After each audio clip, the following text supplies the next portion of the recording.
Okay, good afternoon, everybody. This is episode number 54 of the Sports Consiglieres Podcast. My name is Jim Whalen, your host. Along with me is Jerry Calla. Jerry, how you doing this fine day? Excellent, Jimmy. Good afternoon. How are you? Okay, our next guest was instrumental in the 1994 documentary Hoop Dreams, which had all the accolades. I believe it won the Sundance Film Festival.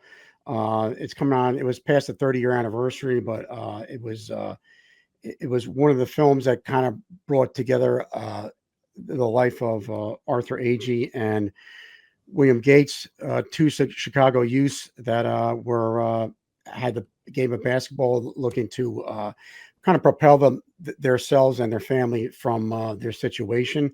Our next guest is Peter Gilbert. Peter produced that film. Peter, how you doing today, sir? I'm doing well. How are you? Very well. Just a little background on you. I know you're a producer by trade. Steve James, I guess, reached out to you to kind of help with the film. Can you just talk a little bit about how you started film? Yeah, sure. So go ahead. Yeah. Well, we started. So there's a company in Chicago that I've been a part of for 40 years called Kartemquin Films, and we're the oldest documentary house in the country. It's 55 years old now, and so I'm a member of it. And Steve was there, and he reached out to me to actually produce and shoot the film with him. Then the film eventually became a film by the three of us who were making it. And so I was the producer and director of photography of it. And so it was a really interesting thing in the sense that he reached out to me, and it was, supposed to be a 30-minute film about street basketball, which was something I loved because I played it all the time, and played it in my neighborhood. And Steve also was a ball player, and hard to believe now looking at me, but and so anyways, we actually, as you see in the film, we were out with the street agent, which is really interesting that they still have those guys who are like street agents, who found this kid Arthur Agee, took us out to the high school St. Joe's where Isaiah Thomas had played, and we met William there. And where we went from being a 30-minute film to a 3-hour film was when the coach at St. Joe's said to Arthur's family, who was a very poor family, if you do what I say, I promise you're going to you'll be playing at a Division I school. And that was like, well, we have to follow that story because that's a huge promise to take. And you first met them, a star of them, And I guess you first met them both were 14. So, and it really is an interesting concept. And I think it was probably one of the first original sports documentaries, especially, it was a unique perspective. So on basketball itself. Yeah. It was a longitudinal film. So we followed the families for 6 years. And I think that was the thing that made it really unusual. The other thing was, back in that time, it's hard to believe, but in 1994, there was no ESPN 30 for 30. There wasn't really any platform for sports films, nor were they very popular. And sports was just sort of, the NBA was taking off, at that time into its modern version. And, sort of just post Jordan. And it just was a very not post Jordan, during Jordan, and it was really an interesting time. But we had a hard time selling the film because people didn't think that anyone would want to watch anything about basketball and inner city kids and their dreams, which is hilarious because now that's sports programming is filled with stories like that. Absolutely. Jerry, you want to ask Peter a question here? No, I think the body of work obviously speaks for itself. You're talking about 1994. I was a freshman in college, and now 2025, I'm about to turn 50, and we're still talking about this great body of work that you were very, very instrumental in developing. And I think just to take the viewers and just to take us back to that time, like you said, I mean, you really were a man ahead of the times, you know, you and the crew that you were with, because there was nothing really that ESPN was turning out, you know. And now you fast forward, right? At Sebastian, they did something on Sebastian Telfair, St. Anthony's, Kevin Boyle, and Pats. Notice I'm mentioning a lot of New Jersey stories, by the way. Absolutely good stories. Great. I mean, but again, that's the urban Catholic thing. So I think that, you know, once again, you guys should be commended for back then, 94, nobody was doing this. So we started in the 80s.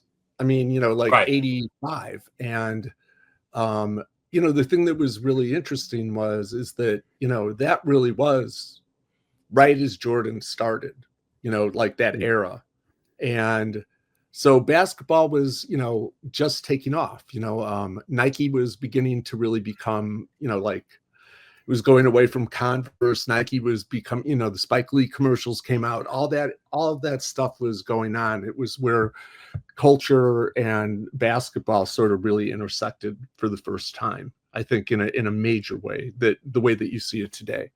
I think one thing that you said, it's hard to believe, like now, if you put that out now in 2025, I mean, it would be an instant hit the moment, you know, you would put that out. But yet back then, you know, you said it was a struggle, right, to get interest in it. Oh, yeah. I mean, we literally filmed the first 3 years with $5,000. Wow.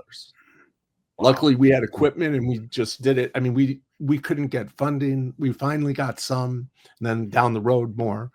But when we went to Sundance, and we had also, this will bring you back to the day, but at that time, there were 2 movie reviewers in the US that really meant something, which were Ebert and Siskel. And we were the first film they ever reviewed before it actually had a distributor or was going to be released in the theaters. They actually reviewed it before Sundance and said, somebody needs to buy this film. Wow. Yeah. And we still had a hard time selling it. And so anyways, it just was such a different era, you know, and I was involved in doing early, you know, I did a lot of Nike stuff and all different kinds of sports, you know, commercials and marketing and stuff like that. But it was just such a different era than today. And also different in the sense that I think it's very hard, you know, if you were doing a story where you're following an athlete now for a long period of time, I don't know if you could do it anymore in the same way, because of the way that the world is and how, in other words, you know, our story would have come out in 15-second increments, you know, on TikTok or whatever. You know, now to actually get behind and follow people for a long period of time, it would be very hard to do that. Yeah, and I just found it interesting though, like, because like William Gates during his story, like there's high expectations for him, and he said, you know, people come up to me, he goes, "Remember me when I make? Are you gonna remember me when I make the NBA?" And he turns around and says, "Well, would you remember me if I don't?" And also, I thought that also Arthur Agee, he didn't pan out at St. Joe's, and I think that for William, there's a lot of pressure just to be compared with Isaiah Thomas, and then Arthur's high school. They had 2 different, you know, complexities, but also just how Arthur, just the team itself, how they kind of made it to the state championship run. It was really a captivating story. It kind of fell right for you as you're filming it. Yeah, no, it was kind of like it was one of those things where, you know, we followed it, and it kept getting better, and then it couldn't have ended more, you know, perfectly in that sense. But I mean, yeah, and the other thing that was interesting too is that, like all things, you know, for instance, William and Arthur actually knew each other. We didn't know that. Yeah. Because we were outsiders, you know, coming in. But literally William and Arthur had played ball against each other and stuff like that. We didn't know how close they were. And then they ended up at St. Joe's. And, you know, the funny thing is that, you know, that the coach at that high school let Arthur go. back to Marshall. It wasn't that he didn't think he was going to be good enough. So that's why they took his scholarship away, which is a really cruel thing to do to, a poor family. And then the crazy thing is, if he had kept Arthur, St. Joe's could have won a state championship, because Arthur and William as guards together would have been amazing in the championship. But the pressure, I was going to say, on William, was unbelievable, because also his brother, Curtis, who's in the movie, he's one of the great high school players that ever played in Chicago. He's the only person who led the public league 4 years in a row in scoring. And the reason William went to Marquette was because his brother was recruited by Al McGuire to play at Marquette, and William had offers from all over the place. But it's funny, the only time during that whole film that I actually got, mad was, there's the scene in the film where the coach says to William, you had an okay career. Yeah. And I'm sitting there going, here's a kid who 2 knee operations, had a heart, made it through the school academically, had a child when he was 15. And the guy says he had an okay career. I mean, I think he had a pretty amazing career, because he's still married to the woman that he had the child with when he was 15. They've been together forever. They're an incredible family, and he's a great guy. So it's amazing. I just found it interesting. He went to Marquette, and I guess the coach there, O'Neill, I don't think he played, but he still kept his scholarship, though. So William played a lot in college. He played a lot. They played him out of position. So, for instance, at one of the end shots of the film, you see him. He was their best defender. So he was 6'1", 6'2", and he was guarding LaFonso Ellis, who was 6'8", 6'8 and a half. So, I mean, he played a lot, and he did okay. But I mean, it was just one of those things. The crazy story with him is that years later, when Jordan made his first comeback, William got a call from Jordan and said, "Hey, I'm going to come back," but it's like during the NBA season, so all the guys were out playing who he would play with.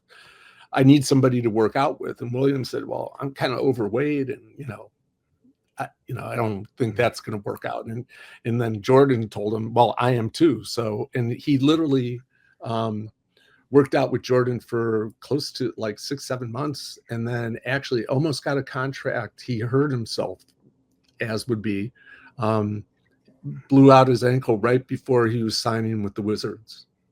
So pretty crazy that all those crazy. Yeah, absolutely. And when did you know like the film was going to take off? Like, how did you know like that you had something special with the story, or did you know?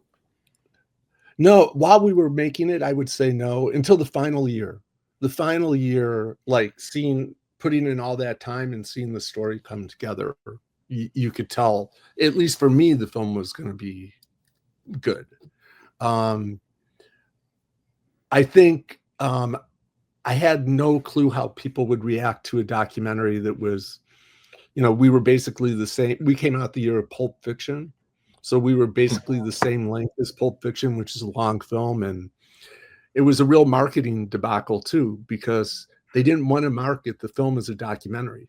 So the word documentary back then was like a bad word, in the film industry. Whereas now it's a very positive, documentaries are everywhere. So if you had looked at the original trailer of the film that they had in movie theaters, you would have thought it was a narrative film, like a normal film. And if people would go to theaters thinking they're going to see like, a normal drama or whatever, it would be pretty disappointing to them, I think, to see a documentary. They wouldn't know what they were looking at. So it was a tough sell, but we were very lucky. We had a distributor. The first week we had we had unbelievable reviews, all this stuff, but The first week we did not do well, and they could have pulled us from the theaters, and they didn't, and they held us in. We were in theaters for close to a year. Oh, wow. So we were very lucky to have a distributor who believed in the film. Peter, I just want to say too, I saw a video I was watching yesterday of you at Wake Forest, correct? Mm-hmm.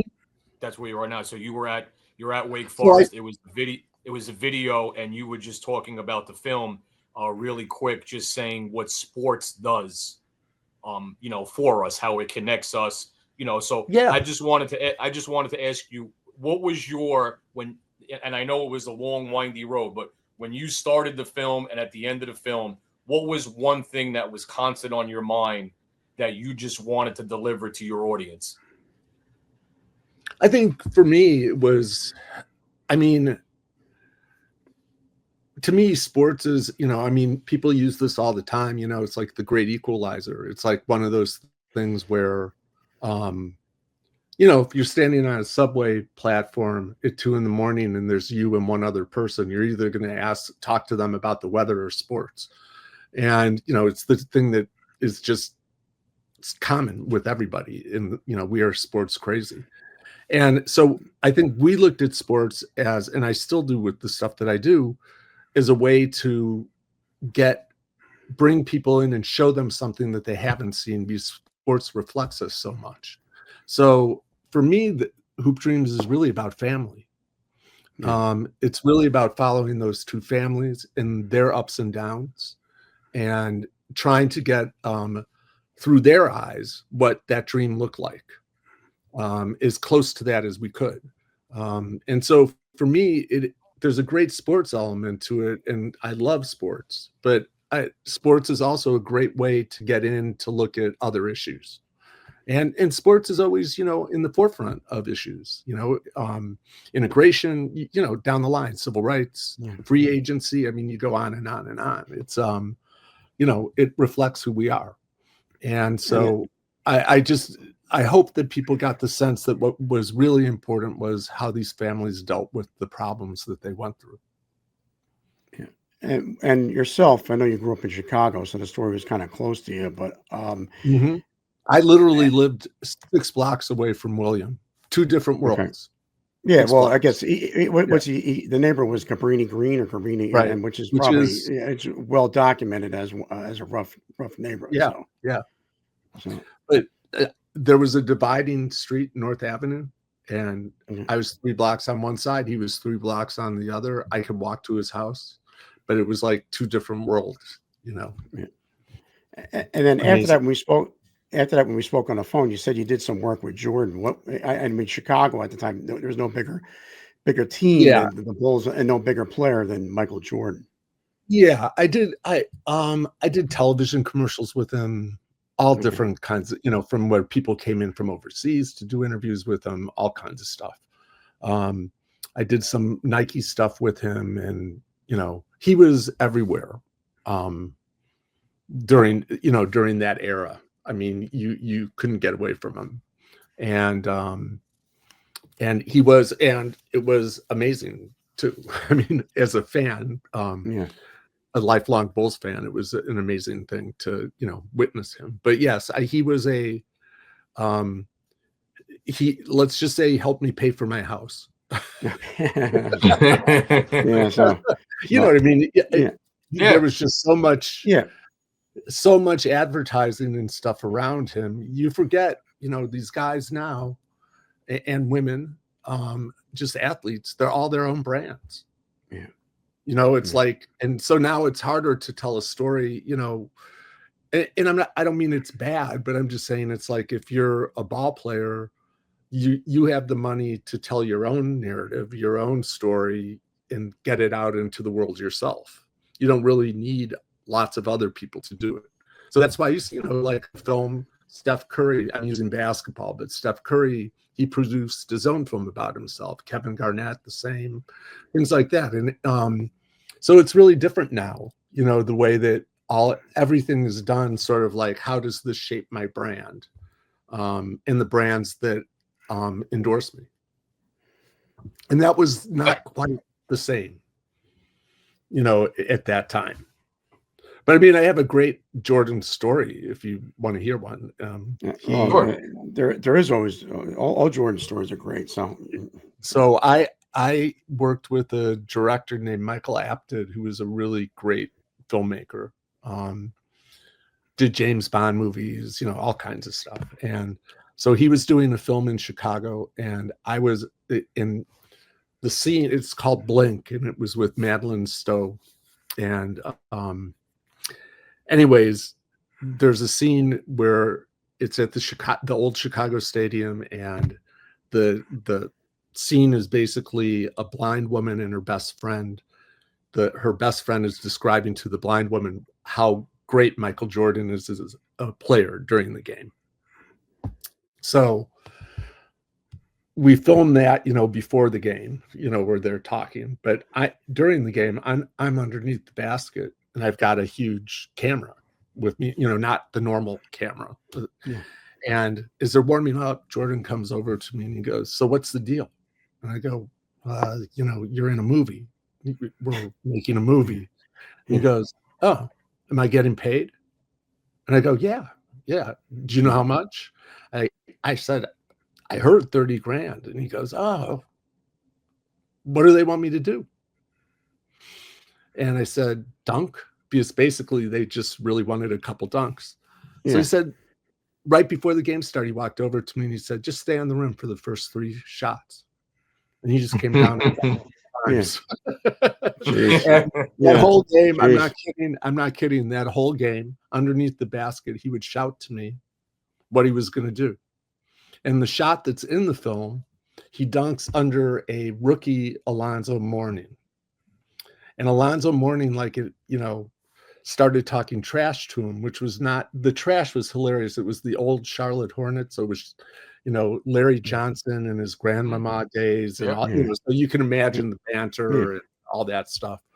And but Mourning really started talking trash to him. So he was inbounding the ball under the basket, and he turned to me, and he's on camera. He turned to me and he goes, "I'm going to throw the ball into Pippen," and he's screaming it so that Mourning hears it. And Pippen's going to throw it back to me, and I'm going to dunk on that, motherfucker. Excuse me. Right. And sure enough, that was the play, and that's the shot in the movie. No kidding. He's just, he was amazing. In that way, just crazy talented. Now, Peter, I have to ask you, a lifelong Bulls fan, Chicago, one of Chicago's own. What's the view of Isaiah Thomas by Chicago basketball fans? Because he's, I would say in our time, probably one of the most polarizing NBA players in the 80s. I think that's 80s, 90s. I think that's hands down. I mean, I do think he got but one of Chicago's own, though. Correct. That one was of Chicago's own. Yeah. Correct. You know what I mean?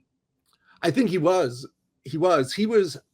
I will not, I was really lucky. I had season tickets to the Bulls, and I also filmed tons of games.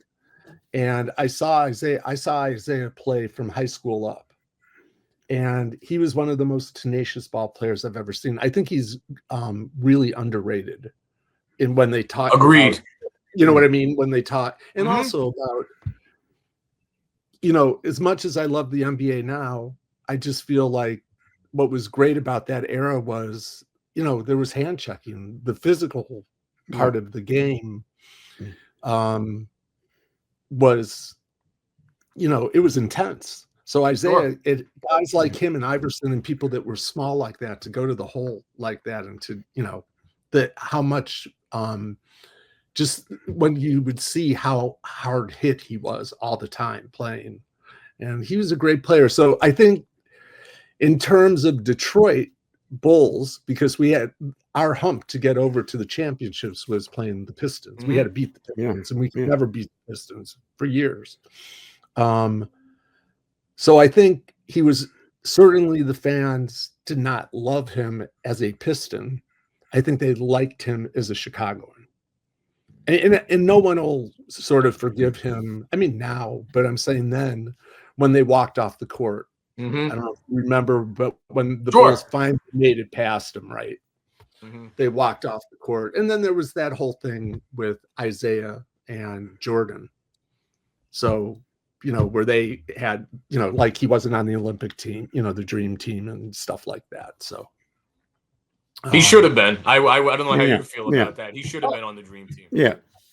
how could Christian, I'm sorry, but how could Christian Leitner be on the team and Isaiah Thomas not? Yeah. I mean, even you know, I mean, I know they wanted, you know, I'm just saying he was an amazing player. And again, way better than John Stockton. Yeah.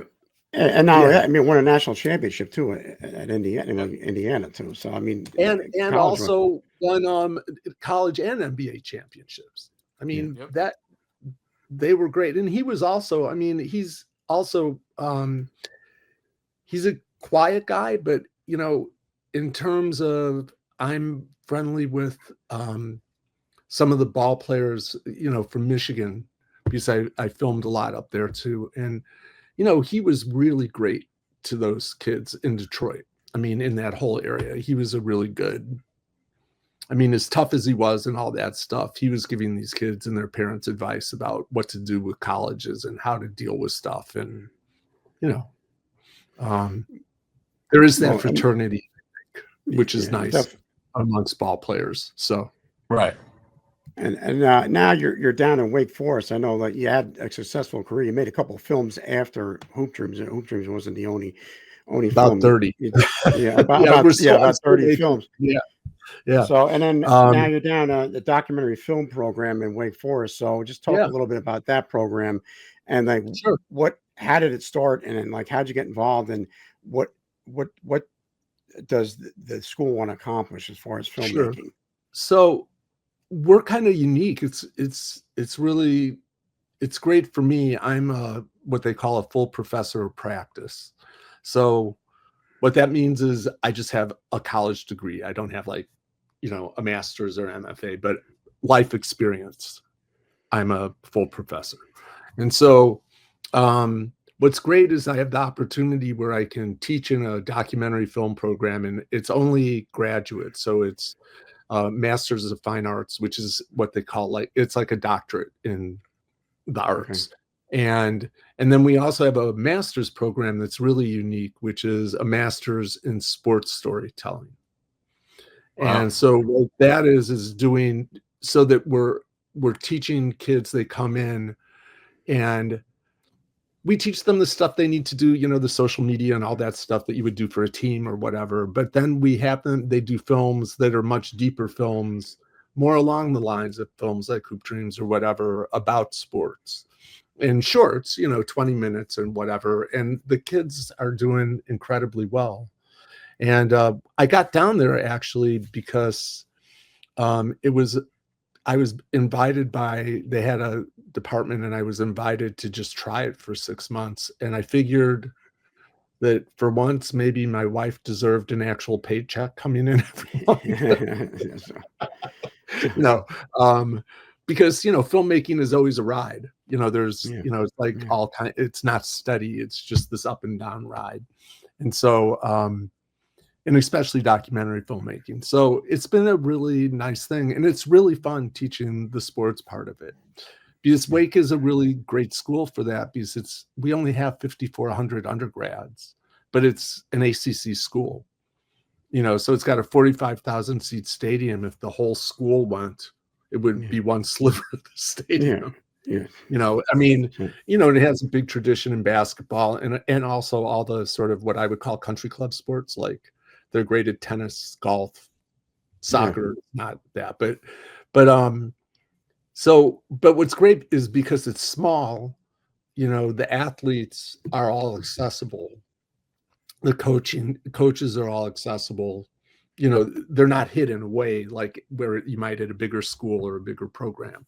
So it's great. So we're able to do a lot of really fun things with them that I think not only helps the athletes, but helps students. And it's great. I mean, it's really different now too. It's really interesting to be around college athletes these days because one of the pieces I'm working on now is about a kid who's navigating NILs. Okay. because we haven't really seen that. Nice. So what's Yeah. that? What does that look like?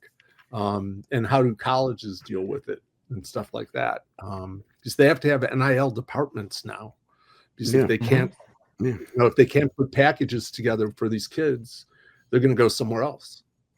And it's really so the whole landscape is so different. I mean, year to year now, like if I use the men's basketball team as an example, maybe 2 or 3 of the guys stay, and then it's like a whole new group of guys, and then same thing next, it's really, so it's very different. It's it's crazy. It's crazy. Yeah, it's crazy. It's hard to root, because a lot of times the players that you know them as a freshman or a sophomore, they end up at a school that's competing against you. Right. You know the kid, like that thing. Right. You know the kid. It's a world. It definitely is a crazy world. But listen, Peter, I can't thank you enough for coming on. I usually pass it along to Jerry, but I love the movie. I thought it really resonated with me, and that's why I kind of sought you out. Hoop Dreams, because it really, being a basketball fan and just seeing the struggle and it's how the story ended, it really was a great story. And I think you did a follow-up on it 10 years, I think in 10 years, 05, I think 10 years. So, but I mean, it's kind of sad to see what happened to everybody 10 years later, some of the parents and stuff like that. But I'll pass it along to Jerry, but but thanks so much for spending your Friday afternoon with us. And then, it's great. And thanks for doing the kind of stuff you guys are doing. It's great. No, Peter, one follow-up. The NIL project that you're working on, when would that come to fruition? Hopefully it'll be done in a year. Okay. Yeah. And that's that's basically following. No. I'm following. I can't use names now and all that stuff because I don't want to hurt the kid. You. But it's basically following one kid, sort of as they're navigating. One kid navigating going to college, and one kid navigating the portal after. So it's 2 kids basically. Well, listen, we love that. Funny. That sounds. Yeah, but we'd love to have you on when that comes out. Sure, Peter. that'd be great. So, but anyway, I'll pass it along to Jerry. Jerry, important words.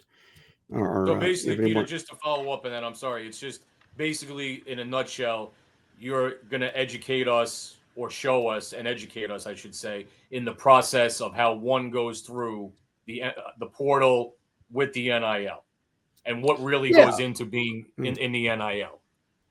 Yeah, and just sort of what that means, for coaches and for schools and for the parents. I mean, if you're in a major sport, for instance, it's hard to blame kids because they're getting generational wealth. Yeah. At a young age. And that's pretty amazing. I mean, if they're able to get it, it's hard to, one of the, this isn't one of, but this is very quickly. There was a kid who was at our school, Sam Hartman, who was a really great quarterback at Wake. And he's a great quarterback, but Wake didn't have they play a slightly different, I forget what they call it, but it's like a weave, not a pure drop back quarterback, kind of thing. So you're not really playing a pro offense. So he went from Wake after his senior year and played for a year at Notre Dame, started at Notre Dame. And if you think about it, what he got paid in the NILs there would be more than he would have if he had gotten drafted. And he didn't get drafted, but he ended up, he's now the backup quarterback for the Commodores, for Jaden, the really good kid. He's the backup for him. But he did that with now having a start to his life, a bigger nest egg, let's put it that way. So it creates that kind of wealth. It's just so wild. Yeah, absolutely. When we were filming Hoop Dreams, when the kids went to the Nike All-American camp, they had to give the shoes back. You know, it's Correct. crazy. Right. Yeah, Take when gifts. we Yeah. released Yeah. the film- yeah, when we released the film, the NCAA threatened to take away the kids' scholarships Oh my God. because they were in a film, and we had to go through this whole rigmarole to get them to the premiere. I mean, it was, crazy. So I mean, it's interesting to see that whole shift, Yeah. that whole change, for better or for Well, worse. again- I don't know, but Right. That's And the then they're system. going to have The to system figure it is out the because it's system, got to man. go through Yeah. all the sports. You Yeah. you definitely feel it when you're at a university where it's, if you're, the difference between revenue sports and non-revenue sports, and Yeah. they have to figure that out somehow. Where Right. if it can't just be 3 people on one team or whatever. Yeah. Well, Peter, on behalf of me and Jimmy and I, thanks again for coming on. Thank you. Yeah. I'm going to close out this episode.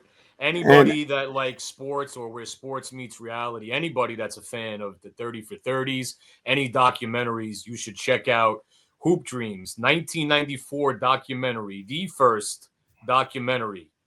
Everybody, like we talked about now, any documentaries that have come out really should pay homage to Hoop Dreams. Peter was part of a crew. They were trendsetters. Please check out Hoop Dreams, where sports meets reality. This concludes another episode. And just congratulate. Hold on, Jerry. And just congratulations on your grandchild. Thanks. First grandchild. So I just want to make sure I mention that. First one, just 8 days old. Pretty wild. Thanks. Well, congratulations on that. So congratulations. All right. Sorry to steal your thunder, Jerry, but no, that's all right. And again, we'll end on that positive news. Thanks for joining us. Thank you. Tune in tomorrow to see how our New York Knickerbockers fare in Game 6 in Indiana. Take care, everyone. Take care, Peter. Thank you. Take care. Thanks a lot.